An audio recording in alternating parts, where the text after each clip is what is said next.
Ladies and gentlemen, please welcome to the stage the Executive Vice President of the Fargo-Moorhead-West Fargo Chamber of Commerce, Catherine Grinberg.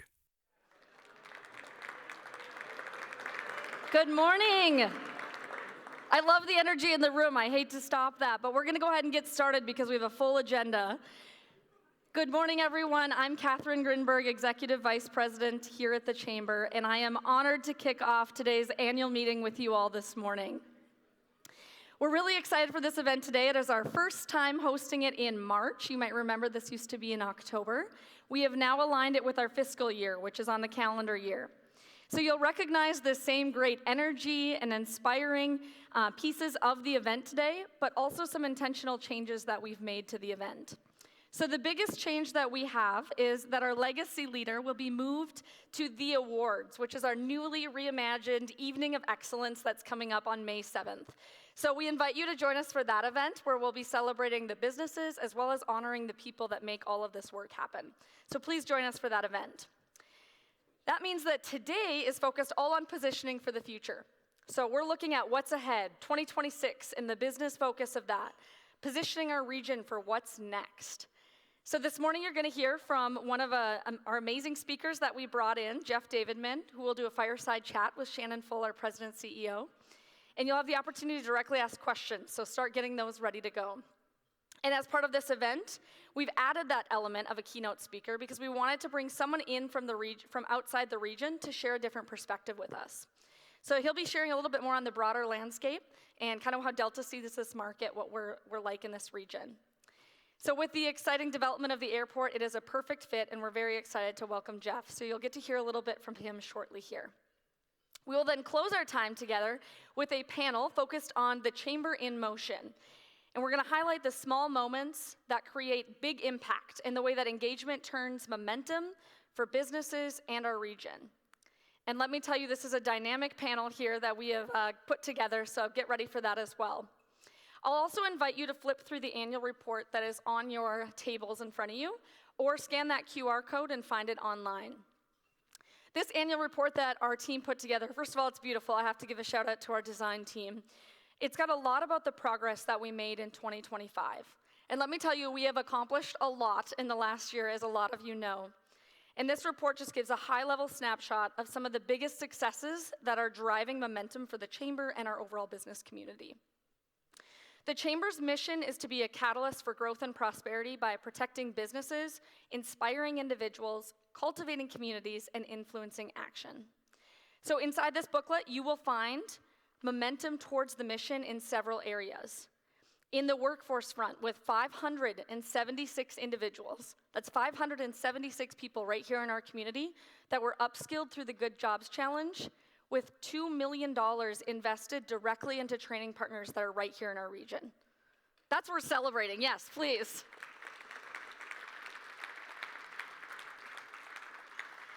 And in public policy, another one of our pillars, where we've had 22 businesses that have already raised their hand saying that they would advance civic engagement in their businesses. That's huge for the future of our community, our state, and our nation.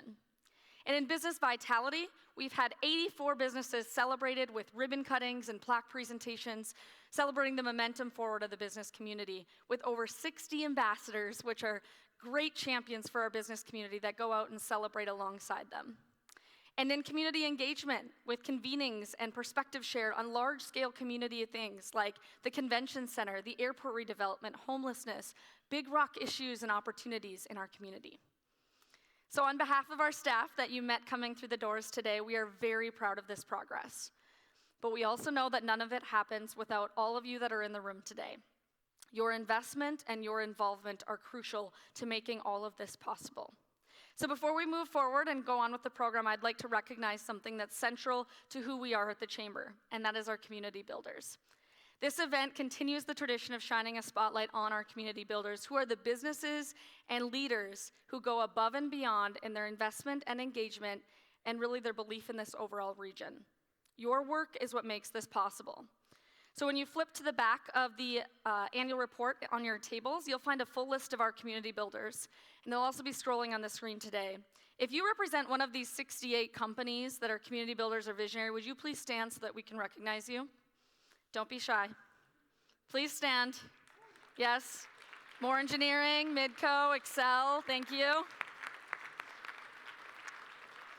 There we go. Thank you so much for your investment and your engagement. We really do appreciate all that you do for the Chamber and the broader community. And if you're interested in joining that group of business leaders, please reach out to me. We'd love to have a conversation about what further engagement and investment in your Chamber could look like.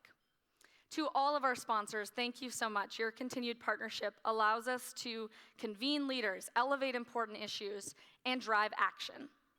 A special thank you to Midco for their ongoing support of this event and serving as today's premier sponsor. You guys have been a long-time premier sponsor of this event, and we can't thank you enough for that continued investment. We're very grateful for both the leadership and partnership that Midco provides. I would also like to recognize our gold sponsor, PCL Construction. And as we talk about small moments that create big impact, PCL is a great example of that, so I want to shine a light real quick on this. The relationship all started because Chris Burns over at Pro Resources, sitting right beside, I know, a little shout out for Chris, had brought Corey and Dean with PCL to one of the chamber meetings, and then that cultivated coming to member mingle the next morning, which cultivated a conversation about being here and present today. And now that's spiraled into having a further conversation about how to engage the PCL team and see where they want to fit in with their passions in the chamber. That's all about small moments and small connections, creating a broader impact on a team and on a community. So thank you guys for your sponsorship and being here today. As we look at the rest of our sponsors, we really appreciate you all being here today. We have a list of corporate sponsors that make this possible. They're on the screen right now. Our venue sponsor, the Hilton Garden Inn. Our production sponsor, Livewire, and our photography sponsor, 5'20" Design. We really appreciate the investment of this work as well as the community from all of these sponsors. So can we please give them all a round of applause?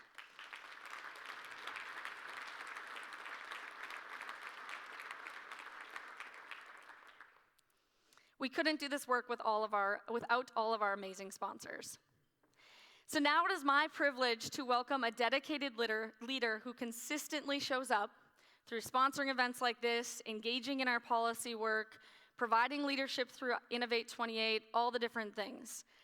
I'd like to welcome to the stage Andrew Curley, but before I do, I want to just quick tell a little story about him as well, just that shows the type of leader that he is. He didn't know this, so now he's smirking backstage. I sent Andrew a text just a few weeks ago, maybe a month ago, and said, Andrew, you're down in South Dakota. What's the chances that you think we could get a video from the South Dakota Commissioner for Economic Development for the Midwest Economic Summit? I know it's a bit of a long shot. And minutes later, he texts me back, I'm actually seeing him this week. I'll just ask. I was like, awesome. So days later, I get a polished video from the commissioner in our inboxes saying that Andrew made the connection, and here's a video from that connection. That's what partnership looks like, is Andrew being able to be the type of leader that helps make those connections and elevates this community and the conversations that we have at the events here. So thank you, Andrew, for your continued partnership and your commitment showing up for our chamber. Please welcome Andrew Curley, the Senior Director of Government Relations for Midco and our premier sponsor, to the stage.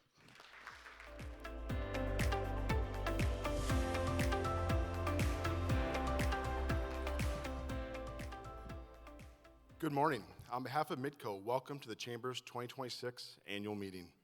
It's an honor to stand in a room filled with leaders who are shaping the future of this region. At Midco, we believe connectivity powers opportunity, and that's why we continue to sponsor this annual meeting. This event brings together the people who build infrastructure, shape policy, grow companies, and develop talent. It reflects the kind of collaboration that strengthens regional competitiveness. And that regional strength is why we continue to invest in a network that fuels this community and enables those driving us forward. Last fall, we announced the next phase of Fiber Forward here in the Red River Valley. This multi-year investment isn't just about delivering faster speeds and greater bandwidth, it's about building the digital runway for what this region can become. By equipping homes, businesses, innovators, and community leaders with next-generation connectivity, we're helping unlock new possibilities. The work we're doing today ensures that all of us gathered here aren't just keeping pace with the future, we're positioned to shape it. And this year, we're taking connectivity up another notch with Midco Mobile. Soon, you'll get your cellular service from the same dependable local team you already trust, bringing all your connections together into one seamless, future-ready experience. As this morning's theme, Cleared for Takeoff, captures, this exciting new opportunity has backed away from the gate and is ready to launch. But it's not just Midco. Across this region, infrastructure is expanding, industries are evolving, and investment is accelerating. Today's decisions, whether it's Fiber Forward, Midco Mobile, or the key strategic initiatives at all of your companies, will influence growth for decades to come. Which brings me to today's speaker. It's my privilege to introduce a leader who works at the intersection of aviation, public policy, and economic connectivity on a national scale. Jeff Davidman serves as Vice President of State and Local Government Affairs for Delta Airlines. In his role, he leads engagement with governors, state legislatures, and local officials across the country, advancing policy that supports aviation, infrastructure development, and economic mobility. As communities invest in airports, expand connectivity, and compete for talent and business, the aviation sector plays a critical role in shaping regional opportunity. Jeff brings insights into how national trends, federal policy, and global industry dynamics intersect with local growth. His perspective is especially relevant as our region advances major investments in infrastructure and connectivity. So without further ado, please join me in welcoming Jeff Davidman, Vice President of State and Local Government Affairs from Delta Airlines, to the stage.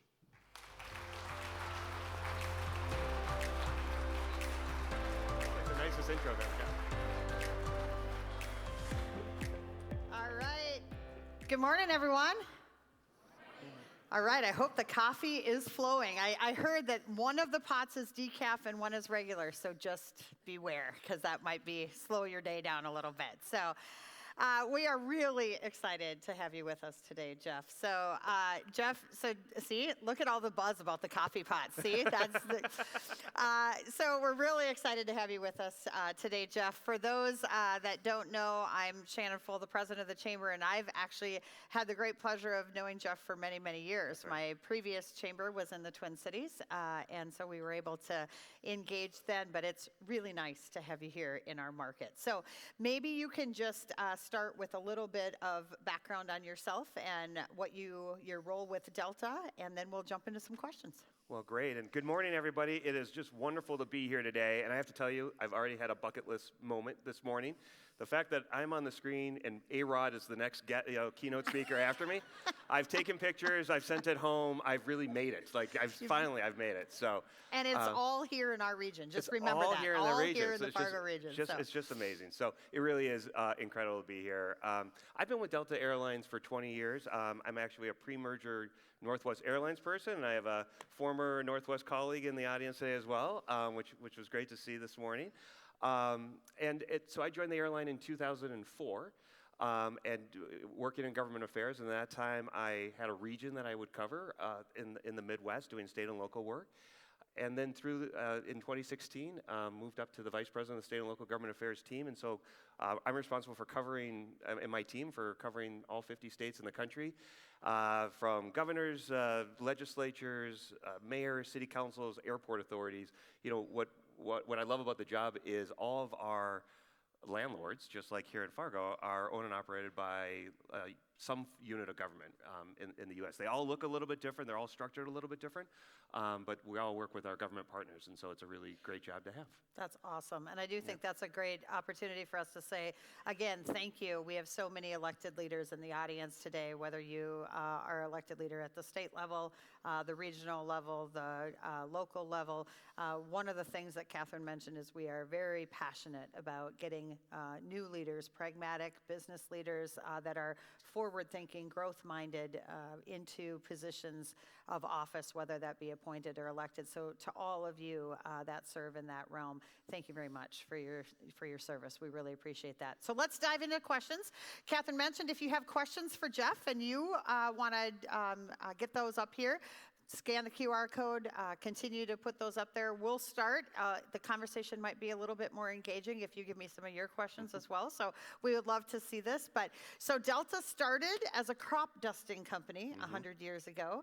And through all of that time, we were just talking about even within the 20 years that you've served, there have been a lot of moments of greatness and some that have been a little bit more challenging. Can you talk a little bit about key lessons that you've learned over the 20 years or that the company has learned over what makes it kind of the secret sauce. Yeah, we were talking backstage when I realized how long and I'd been at the airline, which always makes me feel a little bit older than I like to for this early in the morning, about this is a fascinating industry to be in, and aviation, every time we think we have this thing figured out, something happens in the world, something happens that's outside of our control that we have to overcome. And so I think back to 2019 was the best year in the history of Delta's company, our best financial year, most passengers flown. We thought we had this all figured out. We thought we were at the top of the world. We even went to the Consumer Electronics Show, and our CEO, Ed Bastian, was the keynote speaker, the first time ever that an airline CEO had been the keynote speaker at CES talking about technology. An airline had never done that before. Coming off our best year, and we said, wow, 2020, this is in January, is going to be just the best year ever. We really thought we had this figured out. And 2 months later, COVID hits, and by April, we had 5% of our normal passenger load was flying on the aircraft. So what you realize really quickly in this industry is a couple things. First of all, we have to stay humble in what we're doing, that we always have to think about what's next. If you notice on our taglines, whenever you see Delta Airlines, our commercials, our taglines, you always see keep climbing. Mm-hmm. That's specific from our CEO saying we never stop. We've never hit the pinnacle. There's always something more that we can do and always the next challenge that we need to overcome. And so we really just believe you sort of keep your head down and you keep moving forward and growing and doing better. The other piece is even in times of difficult times, which we find in the aviation industry, that's the time when you almost have to put your foot on the gas and keep going. And so even during the COVID time, when there was uncertainty, we knew at Delta we would get through it on the other side. And we invested that way. So if you have flown in our system, which hopefully folks have, you'll see brand new airports in Salt Lake City. You'll see brand new airports in LA. You'll see brand new airports in LaGuardia. And what's really cool is you'll now see a brand new airport in Fargo, North Dakota, which I saw for the first time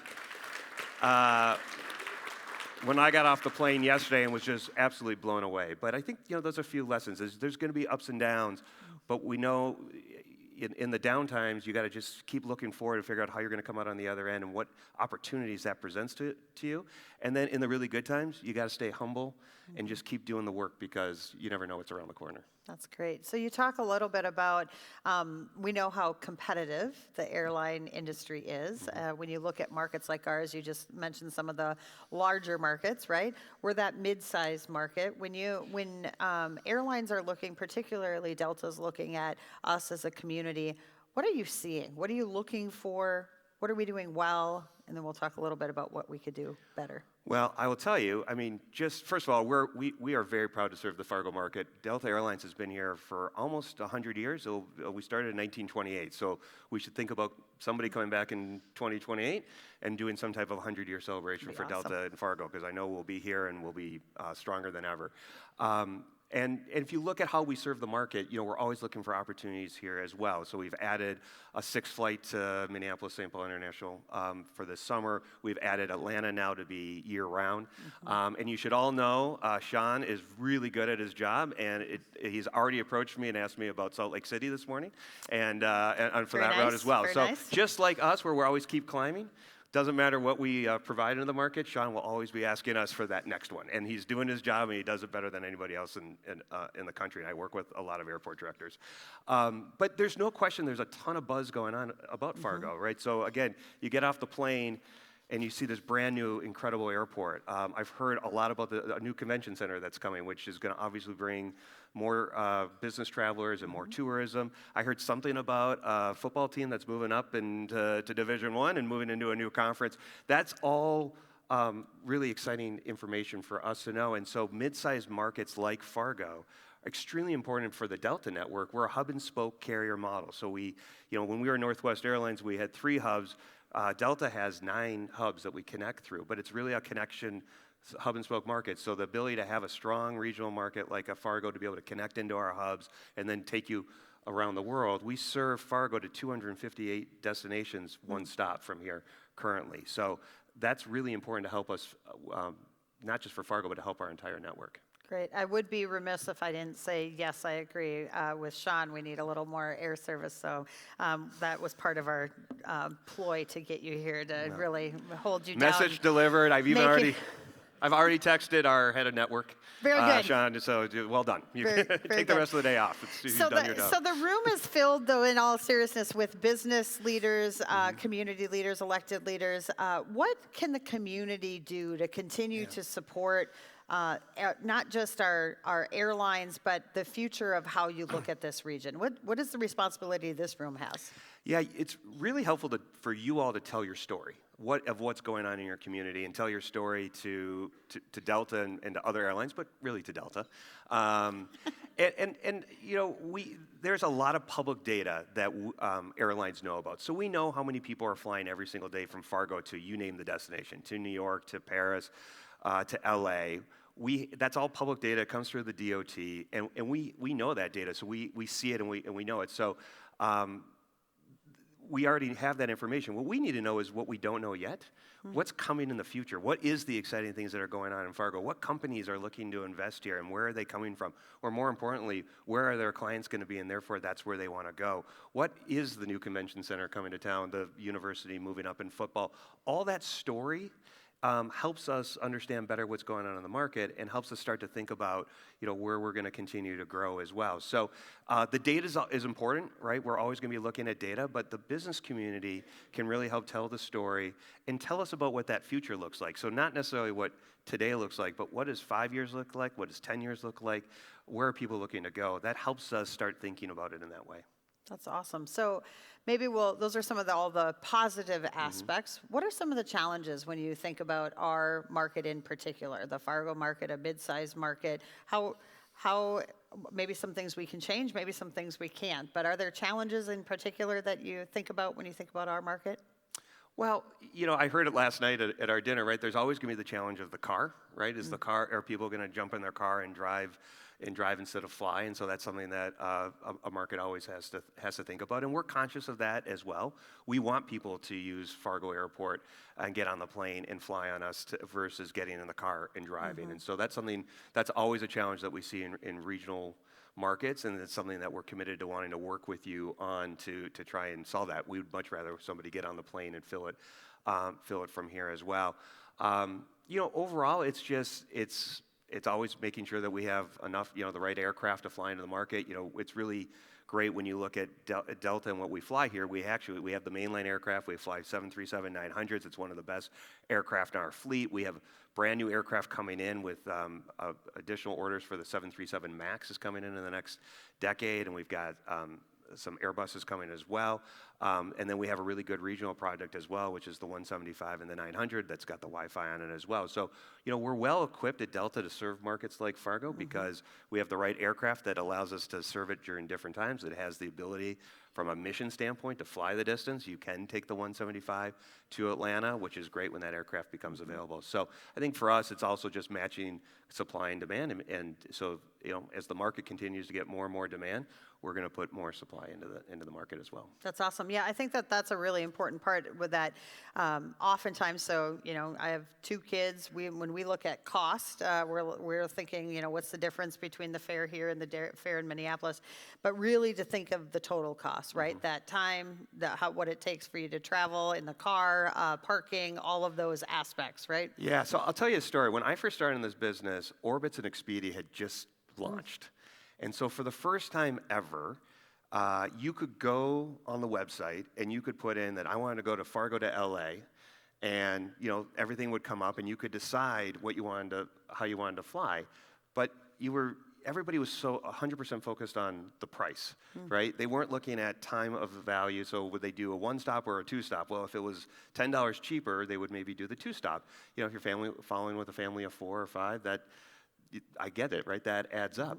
And everybody was basing it on price and cost, and we almost became a commodity as an airline industry, right? It was only about price, and people weren't thinking about time value of how long is my trip going to take, what's the value of my own time to be able to travel, and so that's sort of what was driving that. And so what ended up happening is every airline went into bankruptcy because we were all trying to get to the lowest price possible, and we couldn't operate that way. And so, you know.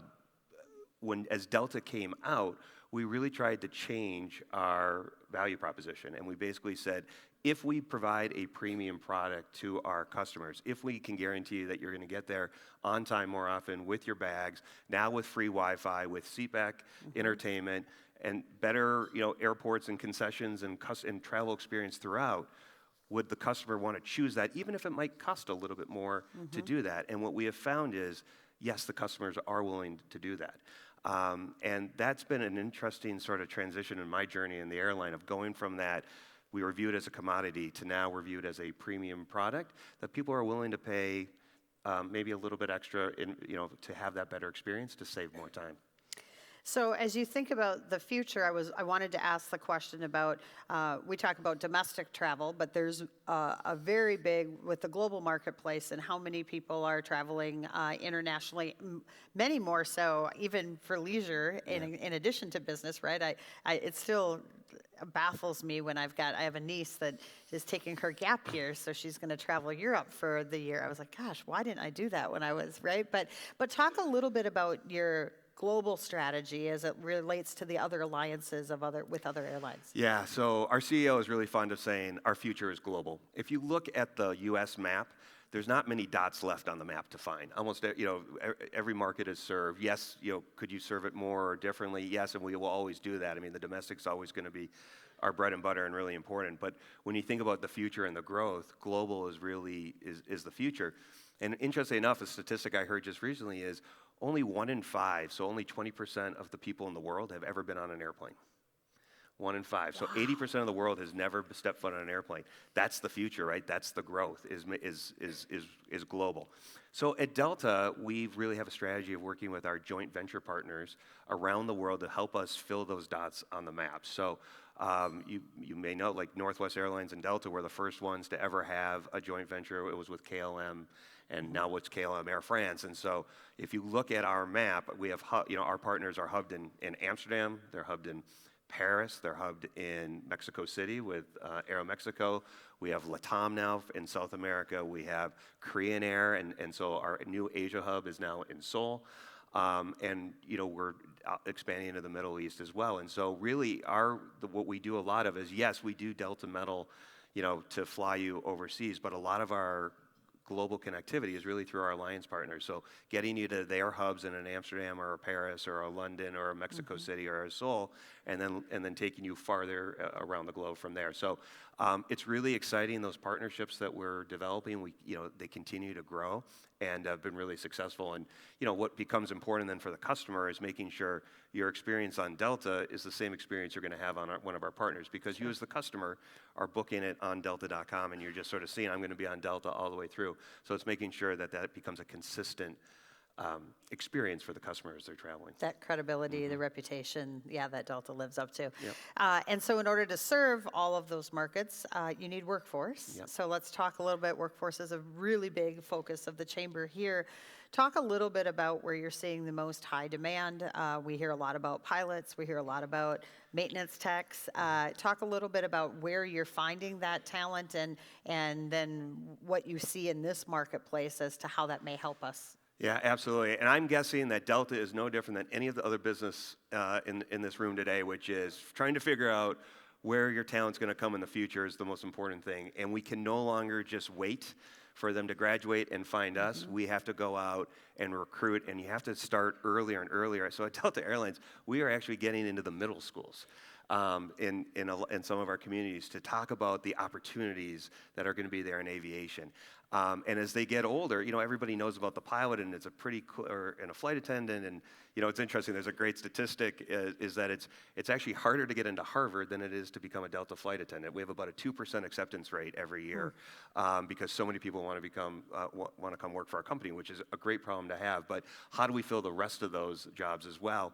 And so we're going closer and closer to the kids as they're students in high school and middle school, and then in college, we're partnering with universities around the country to help us develop the talent. And so Here in North Dakota, just a little bit north at University of North Dakota, we have what we call the Propel program. He asked me if he could say I did. UND, and I said, yes, you're fine. Yeah, You okay, can- just they reacted better than I thought they would. I actually I thought, told you. I didn't tell you. I think maybe it's because I talked about NDSU football already. Well, and you so did say you I got laid the groundwork. booed off the stage in another I did. state, not Yeah. not nearly as good as ours. So go ahead. Exactly.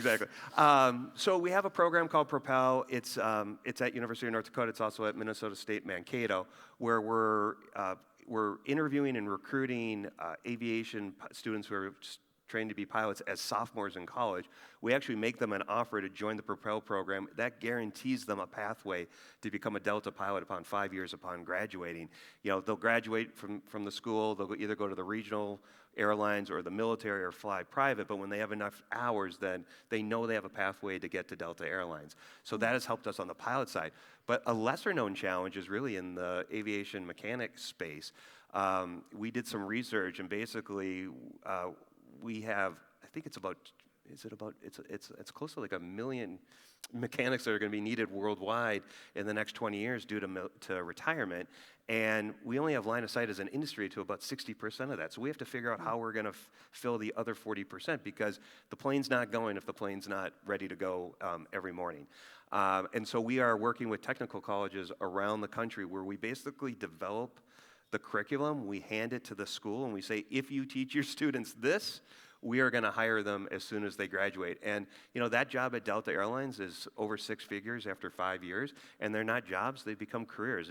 Most of our aircraft mechanics have been with us for 20, 30 years. And so trying to get that next talent, and I know there's some work going on here at the technical school in Fargo, and we're not connected with that yet, but I would be happy to make sure our team that does that work with the technical schools does, because we're looking for more opportunities wherever we can find it. That'd be great. We do have I know NDSCS is working with the Jet Center and the airport. And the other part of this is we have the military, the 119th Wing, that also needs maintenance technicians as well. And so that combination, having foresight into that, looking at those top demand careers, does allow us to continue to have a region that grows. And so we'll make sure you get connected to that as well. And I tell you, the challenge has been every industry is going through this now, right? So like we used to go to the Department of Economic Development or higher ed in a state and say, look at our challenge and look how great these jobs are. We need your help.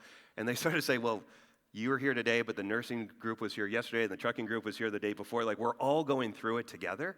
And it just requires us as companies to even be, I think, more aggressive and proactive in getting out there and trying to develop our workforce of the future. Yeah.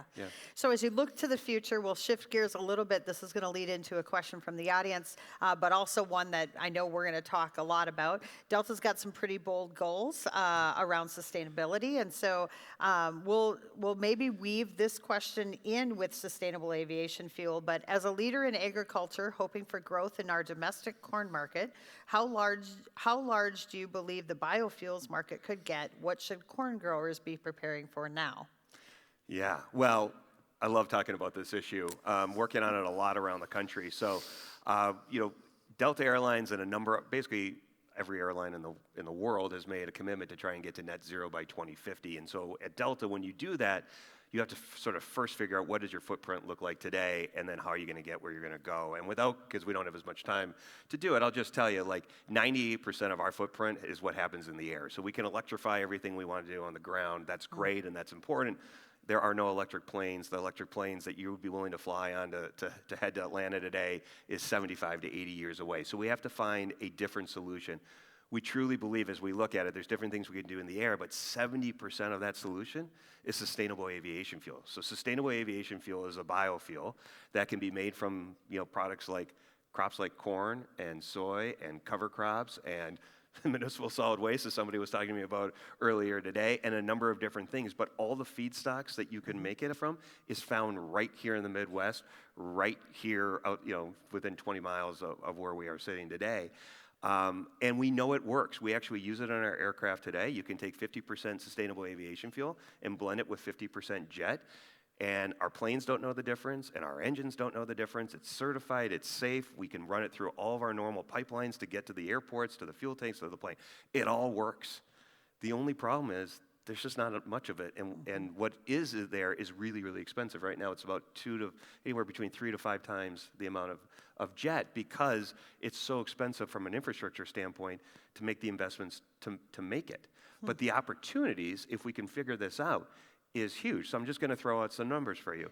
All the U.S. airlines made a commitment that by the 2030, we want to convert 10% of our conventional jet fuel use from conventional jet fuel to SAF. U.S. airlines use 30 billion, with a B, gallons of jet fuel every single year. So 10% of that is 3 billion gallons. Last year, there was about 150 to 200 million gallons of SAF made in the world. Wow. So that's the demand just to get to 10%, and that's just in the U.S. And when we think about it, it's a global demand. If you went to the IATA conference, which is the international conference of all the airlines, every airline is trying to figure this out. That number of 30 billion gallons in jet fuel goes to 50 billion gallons in jet fuel if you think about the whole world, and the whole world wants this product. And the U.S.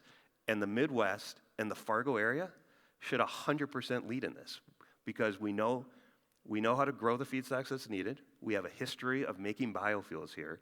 And we have airports, whether it's the MSP hub or the Fargo airport or Grand Forks or whatnot, where the carriers want to use it. So it's an incredible economic development opportunity, I think, for the region. And we're really, really excited that, the first Minnesota project that got announced, DG Fuels, is right here in the Fargo-Moorhead area. And we're really excited about it, and we've been working really closely with the delegation down at the state level in Minnesota, because we have a leading tax credit in Minnesota, but other states are coming, and they've figured out these opportunities. So now the state of Washington, the state of Illinois, state of Nebraska, state of Iowa, they've all passed their own credits. And we've got states like Michigan, New York, and Massachusetts, and Georgia all looking to do the same. In order for Minnesota and this region to stay the leader in the production, we're going to need that. So I know some folks might be going to St. Paul this week to lobby. We need help lobbying on the SAF tax credit, because Moorhead and this area really can be the leader in it with this first project. Well, and I think that's what it boils down to, the fact that that's, again, where you make a difference, right? The relationships that you all have, the connections that you all have. When we leave tomorrow for our day at the Capitol, as Jeff said, so we'll take 49 business and community leaders down there to have conversations with the tax chair, members of the tax committee. This will be important for us as we think about the future of the region. Are there other major federal, or if we're talking about public policy, federal or state issues that we should be aware of? Well, it would be great if TSA could get funded. I did check in with Sean this morning. He said TSA, it's amazing. They're showing up to work unpaid again, right? After a really long shutdown in the fall, which was extremely difficult. Now, really, DHS and TSA are the only part that's shut down. And so it's not as well known right now, because the rest of the government is up and running. So, what we really need to do is figure out how to get that funded. That's extremely important. And I would just ask, when you go to the airport, thank the TSA agents when you go through. Thank them for being there, because they're not getting paid. Try and support them however you can. I know there's some different programs going on, and look at those opportunities, because that's extremely important. I don't know if you saw on Sunday night, but like in Houston and New Orleans, it basically melted down and you started having 3-hour waits.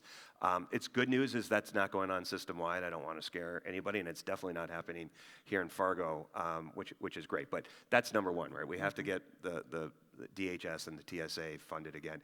The second piece, really important at the federal level, is air traffic control. Unfortunately, there was a horrible accident with the American Airlines flight outside DCA a little over a year ago. I think we just honored those victims at the 1-year celebration, or anniversary, apologies, 1-year anniversary of that terrible tragedy. And if there's ever going to be any good that comes from something that horrible, was it finally shed light on how old our air traffic control system is in the U.S. and how it needs to be revamped and needs to be invested in. And the really good news is we got a good down payment on it in the tax bill that passed last summer of about $12 billion in the system, but that is just a down payment. It's going to cost more than that. So making sure that the government continues to invest in that space is extremely important, and something that we're working on as an entire airline industry. Great. When you think about the future, we'd be remiss if we didn't talk about AI, and AI is really kind of transforming lots of different industries and how people work. One of the questions from the audience was AI tools like ChatGPT. Now you put in where you want to go, and it literally does the search all for you, and kind of allows for even more competitive price challenges. How's Delta looking at that, as well as other ways that you're going to integrate AI into your work? Yeah, I have to be careful what I say, because we had an earnings call about a year ago, and we got this question about AI, and through the way the media interpreted it, it sounded like we were going to be using it for pricing. And so people started getting worried about, are you doing surveillance pricing, which is basically, if you and I both book, are we going to see different prices? And so let me put everyone at ease. We do not do we do not do that, and it would be absolutely impossible to do it. I was telling someone the other day that our flights book out, open up 330 days out. We have 5,000 flights a day. Within all those flights are a number of different fare buckets, and those fares are changing 3 or 4 times a day. So we do not use AI for pricing as a way to set price. What we're using AI for at Delta is just much more like as just a tool as we're looking at various different data. So how can we ensure that our crew scheduling is as good as it possibly can be? How can we use it to be more predictive on our maintenance scheduling? How can we use it to improve our bag handling, and making sure when bags are connecting through an airport that we're using the data to ensure that more of our bags are making the connections that they need to make. So we're using it, I think, as most companies are, which is it's an important tool. It's a tool that's going to help us work smarter and work faster. But our CEO has been really clear. Like, we don't view AI at Delta as anything that's going to impact our staffing levels or our employment levels. It's just going to be another tool for our team to be able to use as we're making decisions throughout both our commercial side and our operation to just continue to run the operation. You all will need to teach me how to use it for getting better at fares, because on the customer side, because I'm not sure how to do that. So if you've got tips, I'm all ears. Awesome. All right, I know we're wrapping up. I'll give you a final question from the audience, and then we'll do a little bit of a lightning round. But looking ahead, how do you see the regulatory outlook for airline mergers evolving? What does it mean for financially vulnerable carriers? What would a stronger partnership between Delta and the FM area look like, so that we can continue? That might be 2 questions. So. Okay. Well, the first one, I'll just say, in general, I think under the Trump administration, just in general, this isn't airline specific, but I think people think it might be more of a favorable time for various mergers. There's one going on in the airline industry right now that's been announced between Sun Country and Allegiant. I can't really speak to that. If you look at the industry as a whole, demand is strong. Certainly is strong for sort of the Delta customer base of the premium customer, and so that's good to see. But in general, I can't really speak to what other airlines are looking at. The second one is a stronger partnership between Delta. I think, this is a great opportunity, a great event. Not just being here today to speak, but the conversations I've had since I've been on the ground and being able to take that back. I know Sean and his team meet on a regular basis with our network team, and sort of constantly sharing that information. We've got a corporate real estate team that handles our airport pieces. So I think we have all the tools in place, and I think it's just continuing the dialogue. But today is a great start, and continuing to hear about what is going on in the community is important as well. And it kind of goes back to what we told about, is that you're going to be your best storyteller, and making sure that airlines, whether it's Delta or other, know what's going on in the industry and where the demand is at. Yeah, we're really passionate about telling that story, being able to differentiate ourselves from other markets. That's what it kind of ends up in the long run. So, lightning round. Here we go. Ready? Ready. Just a couple. What's your favorite destination?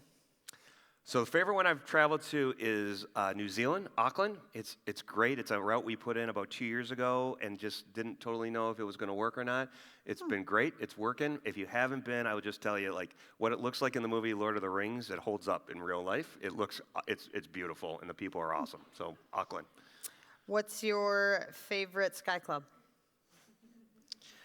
So, employees, if anyone here try and get into Sky Club recently, the Sky Clubs, it's great. They're beautiful. We're building more and more of them every single month. But they're so busy that employees currently aren't allowed in them. So when I travel with friends, they all go to the Sky Club and they're like, come on. I'm like, nah, I can't go. And they're like, come on, you can come in on my pass. I'm like, no, like our names can't be anywhere near them. So I hear from others. And what I've heard is the Delta One Club in New York and the Delta One Club in LA are pretty awesome. So I don't know it from personal experience, but I've heard that. That's from others. crazy. Isn't that crazy? He told me that last night at dinner, and I'm like, well, I'll just tell you, it's really, really nice. He's like, I know, this is what we hear. So, favorite sports team? Oh, it's like change of favorite children. So, my favorite sport team is probably the Minnesota Vikings. Yeah. Everyone has their faults, says a Packer fan. I'm a diehard Packer fan, so we had that conversation as well. So, and finally, your favorite airport? That really is like choosing my favorite children.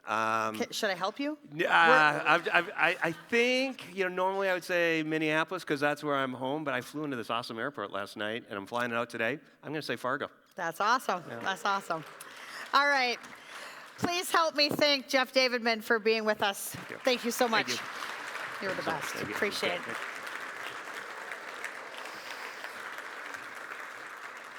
All right, so we had a great opportunity to hear from Jeff. Now we're going to listen to unfortunately, our chair of the board, Tiffany Lawrence from Sanford, couldn't be here, but she wanted to share a little message with you. So please direct your attention to the screens.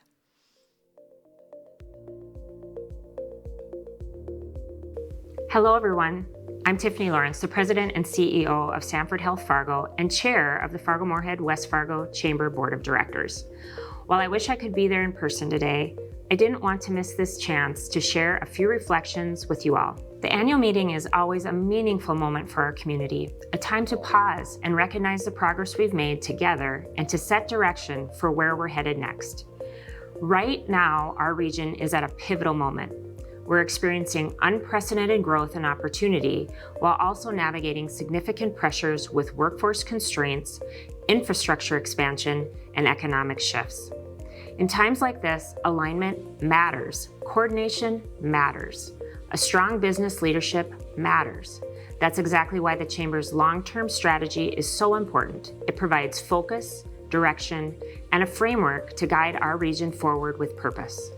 To put that strategy into action, the Chamber, in partnership with the Greater Fargo-Moorhead Economic Development Corporation, launched the Innovate 28, a multi-year commitment to align workforce recruitment and retention, business development, and public policy and advocacy. Importantly, this framework isn't just aspirational. It's built around measurable results and shared accountability, providing structure to our priorities and assurance that we're moving forward together. At the core of this effort for the Chamber is workforce retention and development and public policy. Key to achieving that vision is a strong local talent pipeline. Employers need access to skilled workers and students, and professionals need clearer pathways to meaningful careers. By aligning educators and employers, the Chamber will help create those pathways to connect local talent with the opportunities our region offers. Programs like Leadership Fargo-Moorhead-West Fargo, Women Connect, and the Young Professionals Network are also helping bring the strategy to life by cultivating informed, engaged leaders who are invested in the future of our community. By representing business priorities in legislative conversations, the Chamber will help ensure our community remains competitive and positioned for long-term success. Additionally, through the creation of the Center for Civic Engagement, the Chamber will expand participation, strengthen civic literacy, and prepare future and current leaders to engage meaningfully in public life in the region. And none of this progress happens without you. Whether through your time, leadership, or financial support, our community builders, Innovate 28 investors, and engaged members are driving this work forward. The strength of the Chamber reflects the strength of its membership. So thank you for your partnership and for your commitment to the future we're building together. The foundation is set, the strategy is clear, and the momentum underway today will shape the next chapter of growth and opportunity across our region. Thank you.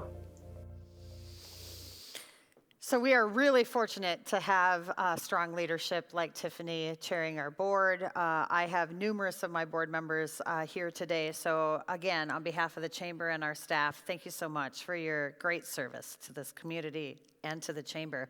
We are really fortunate of where we are in the world. When we think about all that's going on in the world today, we're fortunate to be here in this community.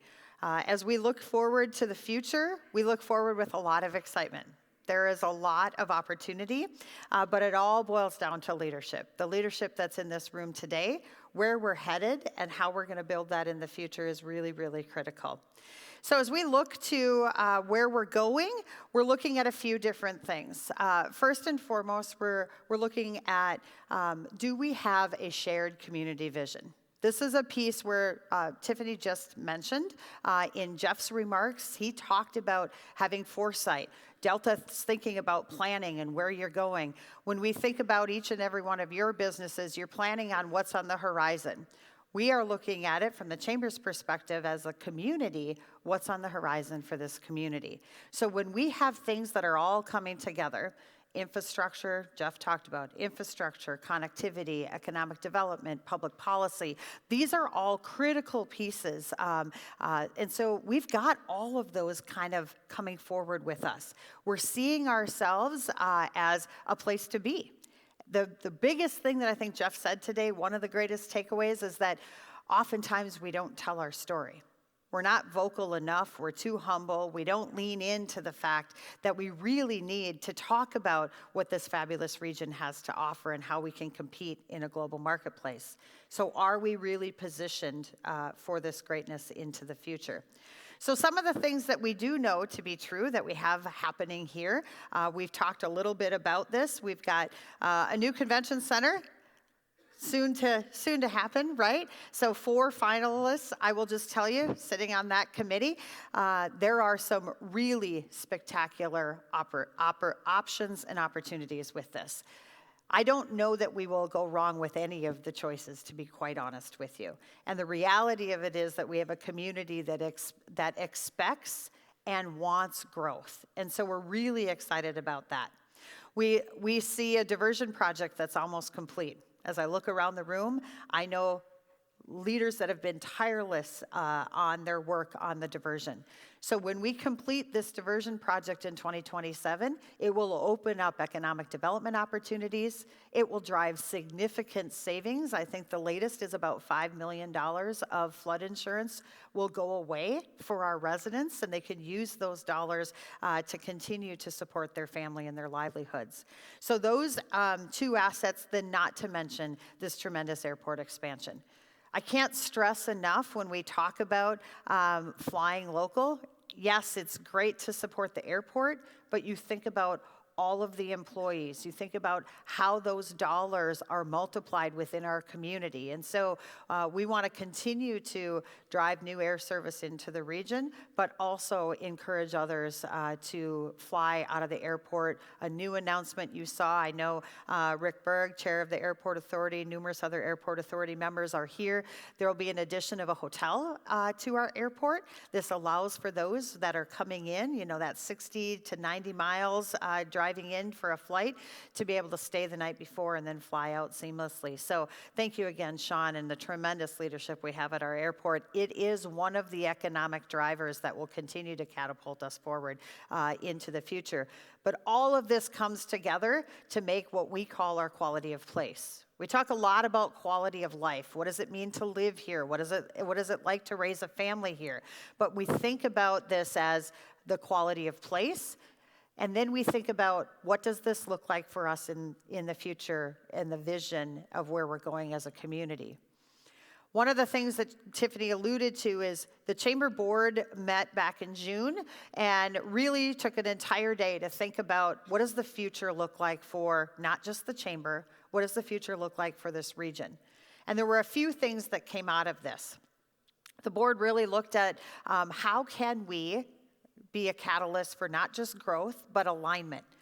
All of you invest critical resources into the work that we do, and we are so grateful for that. I will tell you that I've said this over and over again, in doing this work for 25 years in multiple different communities, There is not a community I've been in that shows up better than this community.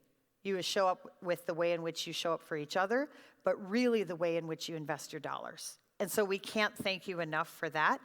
And we are at this critical intersection of all of these things coming together. The other thing that the board did, or that we did after the board retreat, we had Rebecca Ryan come in. Those of you who don't know Rebecca Ryan, I'd encourage you to check her out. She's one of the world-renowned, globally renowned futurists. She looks at what are the trends that are shaping communities all across the country. So in a dinner with her, I said, what do we need to do, Rebecca, to be continue to be one of those thriving and competing regions? And she looked at me and said, there are 3 major things that we should really focus on. 1, the communities that have a vision and know exactly where they're going. What does the vision look like to you? What do you think about when you think about the type of community you want in the next 10 years? What do you want this region to look like for your children and your grandchildren? Do we have a North Star? Are we pointed in the same direction? And are we all rowing the boat together? That is work that the Chamber really wants to help come alongside you. The second that she talked about was alignment and capacity. How are we building enough capacity to not just do what we've always done? So I challenge our team about this all the time. How do we continue to do the great work we're doing in public policy and workforce, business vitality, networking, all of the events that we put on? How do we continue to do that work? But then how do we take that current state, we've been working a lot on this, that current state and move it and propel it to a forward state? That forward state looks like building capacity. It looks like leveraging resources differently. It looks like alignment, like Tiffany said. And anytime we talk about alignment, people immediately think, oh my gosh, does this mean you have to have a merger? Do you have to change course? You have to be able to say, these are opportunities in front of us, and do we have the courageous will to challenge the status quo and to move the region forward to be a part of something bigger than ourselves? So this is where the Chamber is really leaning into how do we become the foundation, the support, the collaborator, and the partner in something greater than ourselves. Because partnership is awesome. Collaboration is awesome. But if you can't do this with demonstratable action and results, then we're not truly capitalizing on that. And then the final piece that Rebecca talked about was trust. We are so fortunate. You showed up today because you trust the work that the Chamber is doing. You trust in the fact that we have your best interests in mind. And when you build trust, you're able to find passion. We know all of you are busy, but at the end of the day, if you can find one area that you're passionate about within the work that we're doing, it allows us to advance faster, better, with differing mindsets, diverse perspectives. That's the kind of thing that makes our Chamber strong.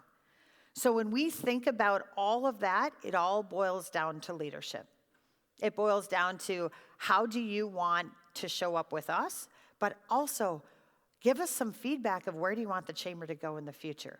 How can we continue to work with other organizations? How can we work with companies, with government and public sector to really advance the work we're doing? Innovate 28 is a phenomenal strategic 4-year initiative. We've got a plan, we've got goals, we have tremendous amounts of investment. We have public and private sector coming to the table like we've never done before, but this is just the start of where we could go. So when we think about that, I challenge you all to think about where you can show up and how you can lead. Because now I get the opportunity to bring a group of 3 leaders to the stage, leaders that have shown up in very different ways in the Chamber and in the community over the course of their professional and personal career. So they were once the next generation. They are now the now generation. Their involvement began maybe simply with attending events, serving on a committee, looking at how they can participate, showing up for different conversations. And now we get the opportunity to see their leadership in action. Truly the Chamber in motion. So let's bring our 3 panelists up. Please join me in welcoming first JT Froning, Vice President of Business Development at Legacy Plumbing and Heating. JT, yes, good thing you JT walked in this morning, and because I often comment on his legacy yellow pants, you talk about somebody that wants to make a statement.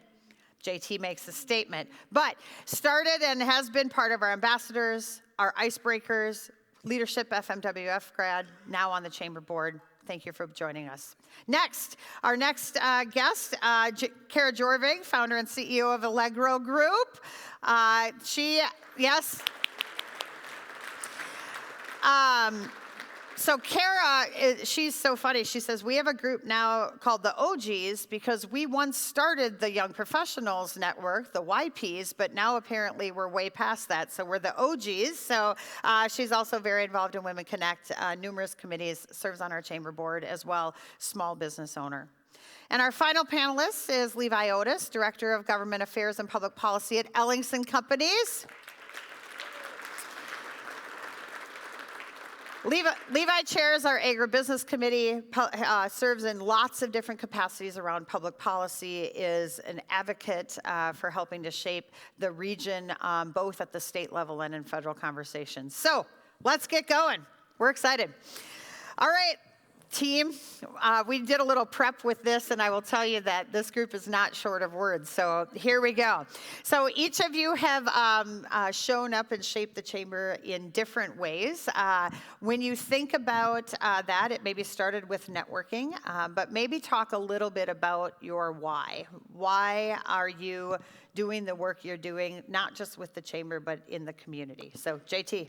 Kick her off. All right. So I was going to go ladies first. And I was going to talk to Jeff about getting some Delta points, too. I mean, feels like he's saying yes to a lot of things. So let's not let him leave. Well, we all get some points here. I will say my staff said, can one of the lightning round questions be, so will there be a free flight for each of the hardworking chamber staff members that put this event on? See?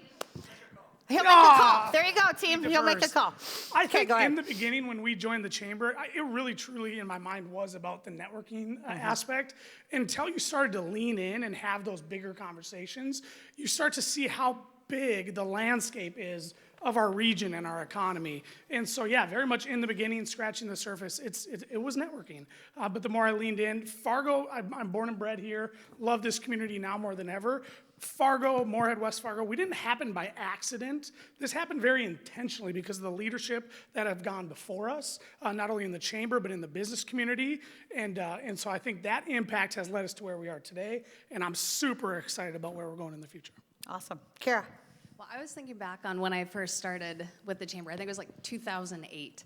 And I started on the professional development committee, and then I ended up chairing that, and eventually I chaired the YPN program. And at the time, much like you, it was a networking opportunity. It was to get out there and meet others, learn about businesses that were doing some influential things in our community. But I remember the year we were planning a statewide summit, and I was working with incredibly talented young professionals and thinking these are going to be some of the most influential and impactful people within our region in the next 10 to 15 years. So as we think forward about the next 10 to 15 years beyond, investing in our young professionals, our next generation of leaders, I'm so grateful for the people that invested in us back in those days. We are now the old professional network. But anyway, I think as the region moves forward, that's going to continue to be something that we have to look at and invest in. When I was a kid, my dad was the chamber and tourism president in Devil's Lake, so I got voluntold to show up to a lot of these events from 14 on. And when I moved to Fargo, went to NDSU, and then worked for Thoroldson, it was an easy place to go and start meeting people to sell hotel rooms to in their businesses. When I transitioned over to Ellingson and knowing nothing about drain tile or anything other than Waters for Fighting, a lot of these people in this room were very helpful in helping me learn how to shape policy. I think of Mayor Dardis. Did I see Bernie here today? I think he should get a round of applause for what he's done for West Fargo and the region. But when I called Bernie, it would be Louise who would bring Bernie, and Bernie would sit there and sip coffee or as water or whatever, and then Louise would be the one who would give me advice. Another person I'd reach out to is Rick Berg, who politically when he was in Congress and then a business leader, if I text him, if I had a question, I always appreciated his candor because I'd be mad about something or frustrated, and he'd say, keep your powder dry on this one. Or, yeah, we better have lunch, I'll give you some backstory. But there's not a person that I've worked under, around, or with that would not take a phone call or a lunch and give you guidance. So, and I don't know how many young people are in the room. Kara and I are probably closer to the same age, but giving back to the community, those people that gave back to us, that's the why, right? Like, we have to give back to the people that have helped us be successful, and I just think it's an important duty for us to keep growing that direction. That's awesome.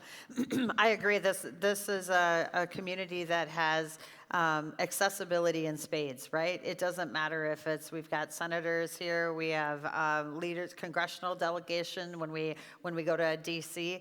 The ability that people want to engage in conversation is pretty unique, and so it's pretty special. JT, there are a lot of different demands for your time, and so you have a lot of places you could choose to engage. How do you prioritize where engagement fits alongside how do you grow business? Is it all one and the same? Talk a little bit about prioritization in your mind. Yeah, when it comes to engagement, I think engagement will always be very important, because think about disengagement. If we all start to lean back and lean away, that's a scary thing. I think that happens in a lot of businesses where people get disengaged, and that becomes a tragedy, really. So that's very important. I heard this, I don't know, a couple months ago, we're human beings, not human doings. And so this keeping up with the Joneses, busy, I think we need to pivot away from that and just high-level look at where we're spending our time, how are we executing, is it well worth it? So that's really important. And at Legacy, we like to go all in. We're all in on our mission. We're all in on our people, who certainly serve the mission. We're all in on community. We've decided that as an organization. And we're all in on the Chamber. And we truly love being a part of the Chamber. We have the utmost respect and trust. We know decisions aren't made lightly at the Chamber. And so that's what we're about. And don't get me wrong, we love to hear those accolades. What we really want to hear is the work we are doing and that we get to do. We're so fortunate to be able to do this work with you. It makes an impact and it makes a difference.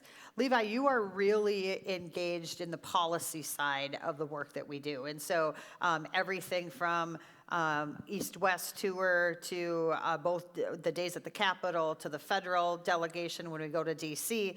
Talk a little bit about maybe success or some progress or something you have seen that has made a difference in the policy work based on the work the Chamber's been doing with you. Well, working for Ellingson, we are probably the premier, largest drainage and engineering contractor maybe in the world. And when I show up to testify, I can see looks on legislators' face that say, okay, he's just here to sell tile. What the Chamber has done over the years is really started to learn, okay, what are we doing with water outside, right? The diversion's one thing, whether what side of it you're on, it doesn't matter. But what's going on in the rural landscape and how does that affect this town? Fargo is an ag town. Moorhead is an ag town. Our region is agriculture, and we use a heck of a lot of energy. And when the Chamber really got engaged and started the agribusiness committee, right, what happens at the farm, that dollar turns twice, right? When we had $7 corn, I know more farmers that came to town and invested in building buildings and investing in their kids and apartments and everything else, right? So every time a farmer makes a buck, they spend two in Fargo. And when the Fargo Chamber and the policy committee or the CEO or Kale, they come to Bismarck or St. Paul or DC and say, this stuff is really important, and here's the facts. With 24% of the legislature in Cass County, guess what? That's 25% of the people that now I've now found a voice to help me sell my message, which isn't just about selling tile, it's about improving the region around us. Great. Kara, I know one of the things that we talked about with you that you are so eloquent in talking about, and I would love for you to share a little bit about your curiosity mindset. Well, I think as we grow in our leadership roles, we build experience, we build expertise, we build opinions, and I think all of those things count. I think right now we're it's an important time for us to build that curiosity muscle. I think we lose it. It's easy to lose it for all the reasons. So again, opinion counts, but being curious about things that we don't understand, being curious about challenges that we're maybe not facing, being curious about other business and industry. I think one of the most impactful things in the last couple of years through the chamber was my curiosity out west, spending a couple days out at the Capitol, breaking away from the day-to-day as an entrepreneur.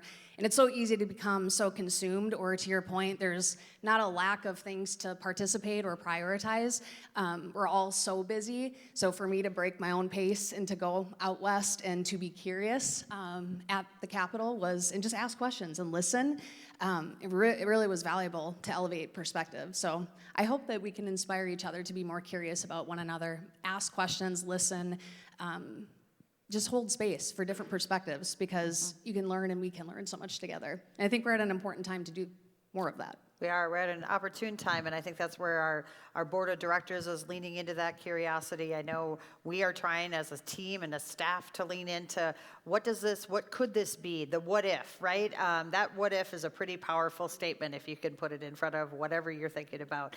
So today's theme, maybe for all of you, today's theme is all about being cleared for takeoff, being ready for the future, right? So when you think about the region, where do you see the strongest signs of us moving forward? Progress is key. Maybe highlight, in your own opinion, where do you see the greatest progress happening? Carrie, you want to start? Well, I was thinking about Jeff and his message, and not to be cheesy with an analogy, but you think about a plane taking off, and there's a clear vision of where you're headed. I'm really inspired by the number of businesses that are creating time and space to build that clarity. I think it's hard to think forward about 10 to 15 years.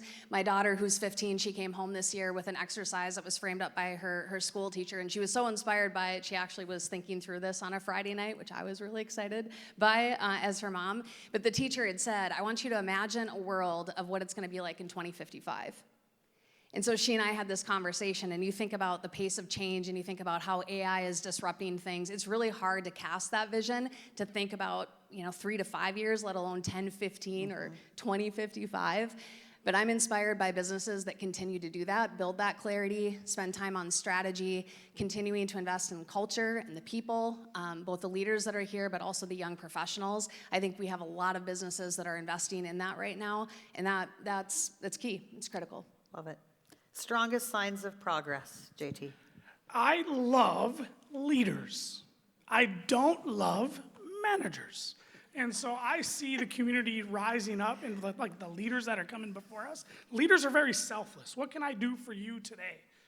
Managers, very selfish. What are you going to do for me today? And so I love this pivotal change that we're having. I think leaders are being really authentic. They're not having closed door meetings, they're having open door meetings. Come on in, let's be me, let's be real. So I love that. And I also love this push for faith in our community. I'm bold enough to say it. I love what we're doing there. I love values, and I love purpose-driven businesses where we literally live it out. That's what I love. But I don't love managers. All right. To all you managers in the room. Levi, what do you love? No, what progress are you seeing? Strong signs of progress. Well, sticking to my policy theme, I think especially with term limits now and so much noise going on in the political world, that we're scaring people away from doing things that they're passionate about, whether it's the school board, whether it's park board, whether it's the legislature or Congress, or whatever the elected position might be, or a volunteer position. Youth sports kind of creeps me out too, because you get a dad that wants to be a coach, and all of a sudden 3 people are yelling at him because their kid's not getting ice time, and little Johnny has to just sit on the bench for 5 minutes. So it's not stopping, but I think with the Center of Civic Engagement that we've recently developed, and going to be able to teach people, what the steps they need to take to be involved, and then as a community stand up for the people that are going to stick their neck out there and just try to bring some decorum back to the room, so that good people do run, because otherwise it's not going to be the good people that run, it's the people that don't care and have a hand in the air to everybody else. The other thing is our infrastructure. North Dakota is a blank template in a lot of ways, and our regulatory body is awesome and ripe for the picking. Doesn't matter how you feel about data centers. Personally, I think we should build them here, and I think we should regulate them here, and I'd rather do it than our enemies like China, Russia, and the other bad actors. So having that ability, having the natural gas resources, having the coal, you can build all the wind farms you want, but we have really great resources in this state that makes us probably one of the most powerful places in the world. And that's what I'm excited about. I love that. Levi, I'll stick with you for a minute. You were talking about the agribusiness committee, some of the, when we talk about the work we do, we know it's not for everyone, right? Some of you are really jazzed by the public policy piece like Levi is, or Kale is. Some are really motivated by the agriculture or the energy work that we're doing. Will you talk a little bit about some of the new momentum, because the whole theme on momentum that we have around agribusiness, maybe some of the tours that we've just done, or that where we want to go, what we want to do, what those experiential moments can do? Yeah, I think, Shannon, when you first got here and I did the meet and greet with you, and a couple days later you said, you got to tell me what everybody else is. And I said, well, everybody outside of Fargo hates Fargo. Oh, that can't be true. And you went out and drove around, and you're like, geez, people really don't like Fargo if they don't live here. I'm like, well, we got 3 super Walmarts in the metro. That ticks people off, but so then you came up with the East meets West. Let's go out and meet people. And we started going out west and meeting with business leaders from a lot of communities. And guess what? Their issues were the same issues as Fargo issues or Cass County issues. And all of a sudden we're making relationships with legislators that we don't see on a normal day-to-day basis. And they're talking to us about their region. We're talking about ours, and it's the same stuff. And that has really helped the legislative process, right? It really has, and it helps us get our boxes checked and things that we want achieved here, and it also assists them in what they want. I think that, I kind of forgot the last part of your question. No, you're good. Talk a little bit about Riverview, the one that was your brainchild.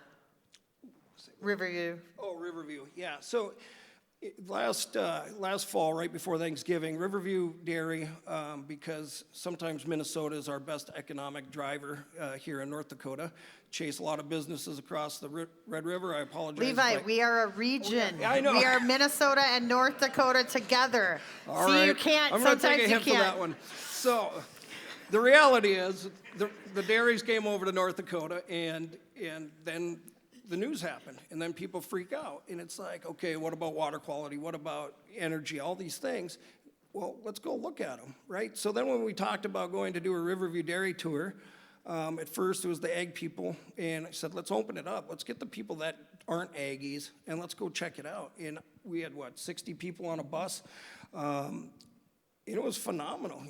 Those dairies are as clean as a NASCAR shop, and the water quality things that they do, the reuse of water, the energy savings, it's unbelievable how awesome these things are. And I think we're going to continue to do that, hopefully, so that anybody in this room that wants to learn what's going on outside of town and how it's going to impact what we do on a day-to-day basis, it's about caring and the want to know what is going around. That's great. Great. Kara, and maybe just Kara and JT, this, as you're well aware, almost, 1,700 businesses are members of the chamber, but 71% of those have 15 employees or less. So we truly are a fabric of small business. Kara, can you talk a little bit about the small business mindset when you come into this, and that what benefits and values you believe small businesses get with engaging in the community, not just the chamber, just engagement in general for your small business? So that's evolved for me over the years because, again, I, as a small business owner, entrepreneur, joined the chamber to build network, to have personal professional development, to do some of the same for my team. Surprisingly enough, I think the biggest value that I get right now is the public policy piece of it, things that I don't necessarily have the capacity to keep a pulse on, or maybe even the interest at times to keep a pulse on, but how those things are happening outside of our community or within the community, and how those things ultimately impact small business. So I think that's probably been my biggest surprise, especially as I've leaned in more to the chamber and been a board member, is the updates, Kale, that you give all of us. I think they're extremely beneficial, but it has been kind of a surprise to me. Isn't that and that's unique, because there are a lot of people that are like, I don't know anything about policy, I have no interest in policy, but it affects each and every 100%. person and each and every business, right? 100%. So, JT, when you're pretty passionate about pretty much anything and everything that you do. Let's just be real. There is no lack of energy, right? So They gave me water.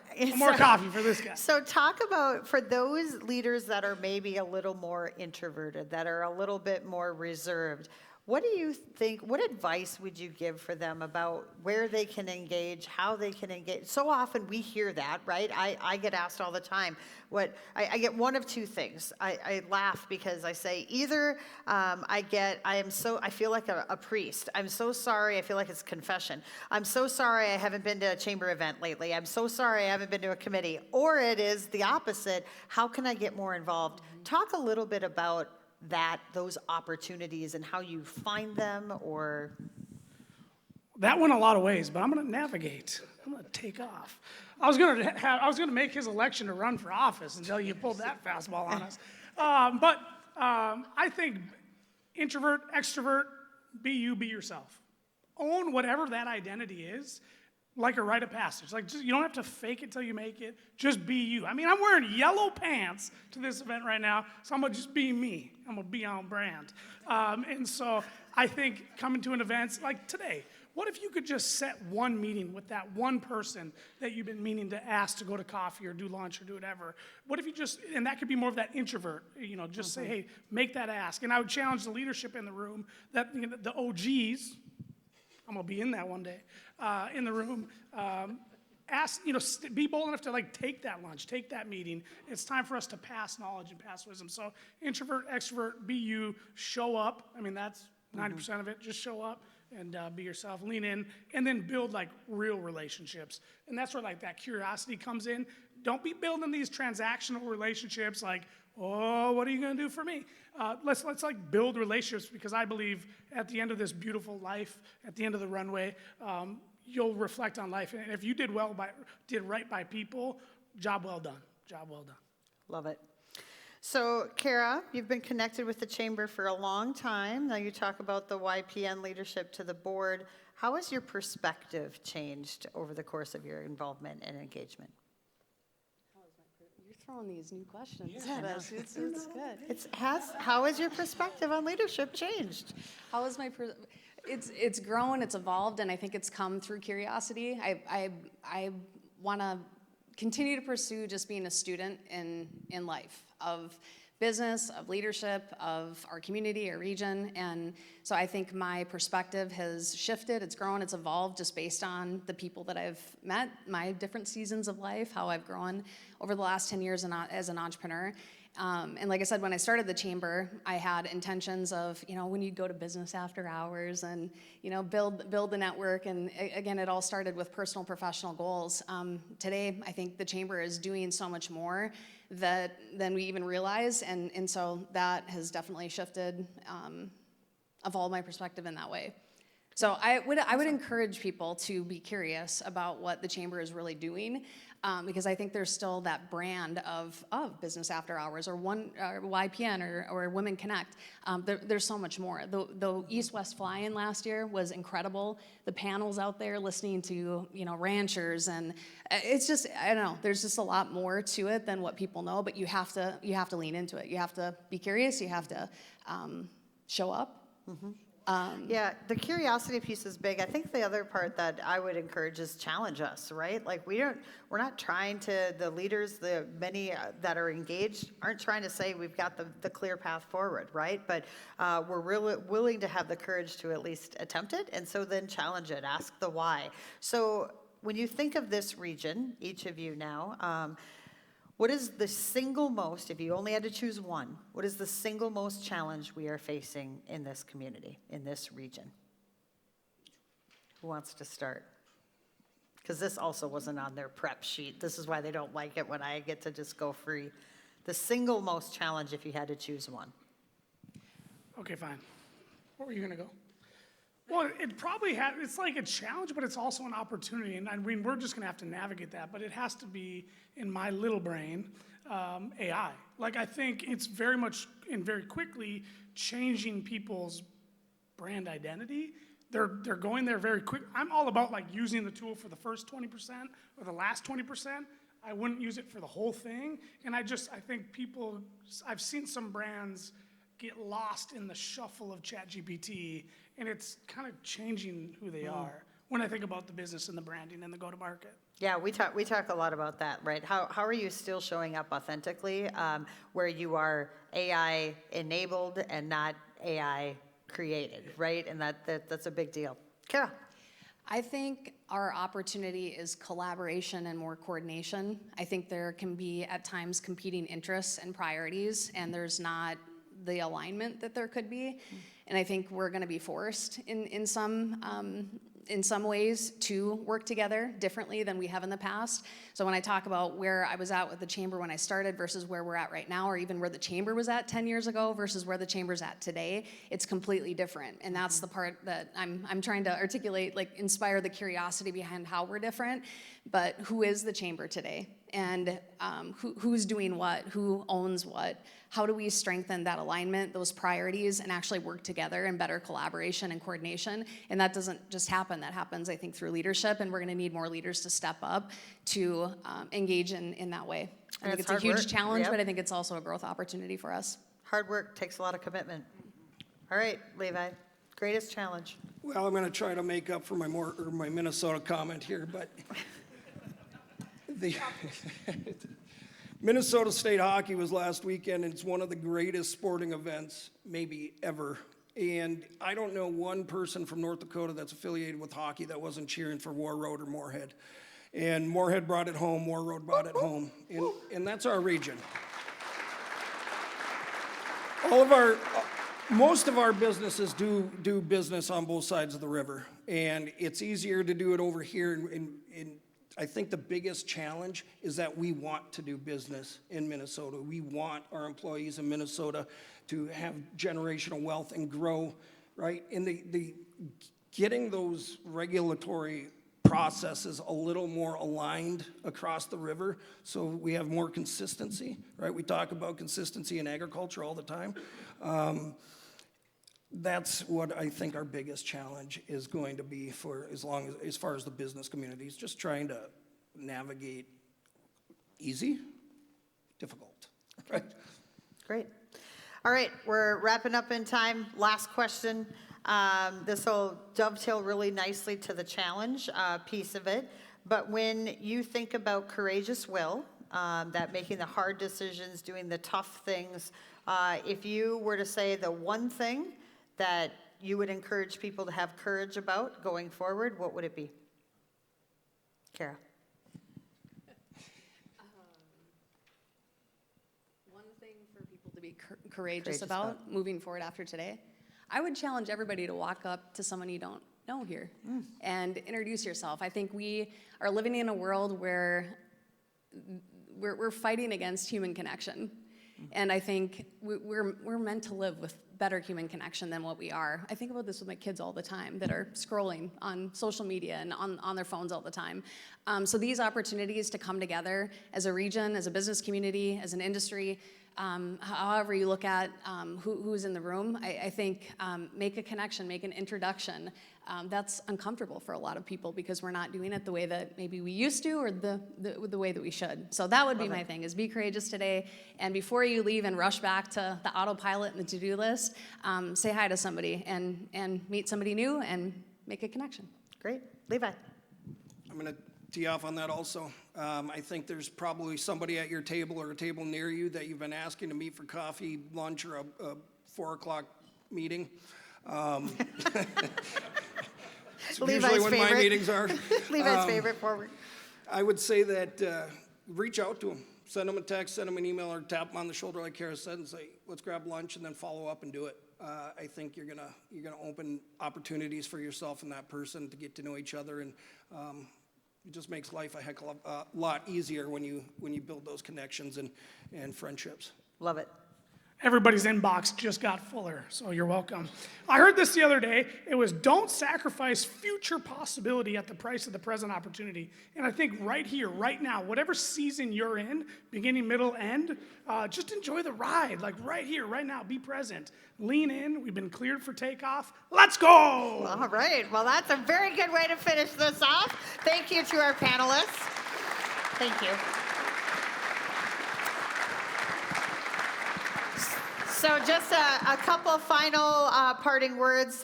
Thank you again, Jeff, for your time, for your dedication, not just to the aviation industry, but to this region. We really do appreciate you being here.